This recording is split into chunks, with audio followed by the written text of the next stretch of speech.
പ്രവാചകന്റെ ഖബറടക്കിയതിന് ശേഷം ബിലാൽ തങ്ങൾ അബൂബക്കർ തങ്ങളുടെ അടുത്തേക്ക് വന്നിട്ട് പറയുന്നുണ്ട്, അബൂബക്കർ തങ്ങളെ, എനിക്കിനി ഇവിടെ താമസിക്കാനാവില്ല, ഞാൻ ഈ നാട് വിട്ടു പോവുകയാണ്. ഹബീബിന്റെ ഓർമ്മകൾ മാത്രമുള്ള ഈ മദീനയിൽ ഇനി ബിലാലിന് ഇടമില്ല തങ്ങളെ, അതുകൊണ്ട് എനിക്ക് പോകണം. അബൂബക്കർ തങ്ങൾ ഒരുപാട് പറയുന്നുണ്ട്, ഇല്ല, നിങ്ങൾ ഇനി പോകരുത്, പ്രവാചകന്റെ സാന്നിധ്യമുള്ള ഈ മദീന വിട്ട് ഇനി നിങ്ങൾ പോകരുതെന്ന് പറയുമ്പോൾ ബിലാൽ തങ്ങൾ പൊട്ടിക്കരയുകയാണ്. ഇവിടുത്തെ ഓരോ നിമിഷങ്ങളും എനിക്ക് പ്രവാചകന്റെ ഓർമ്മകളാണ്, അതുകൊണ്ട് എനിക്കിനി ഇവിടെ നിൽക്കാൻ സാധിക്കില്ല എന്ന് പറയുമ്പോൾ അബൂബക്കർ തങ്ങൾ വീണ്ടും സമ്മതിക്കുന്നില്ല.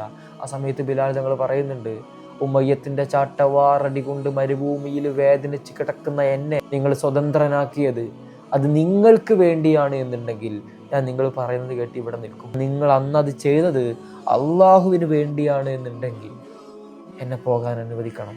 ഉടനെ അബൂബക്കർ തങ്ങൾ ഒന്നും പറയാതെ ഇതിന് സമ്മതിക്കുകയാണ്, ഞാൻ അന്ന് നിങ്ങളെ മോചിപ്പിച്ചത് അള്ളാഹുവിന് വേണ്ടി മാത്രമാണ്.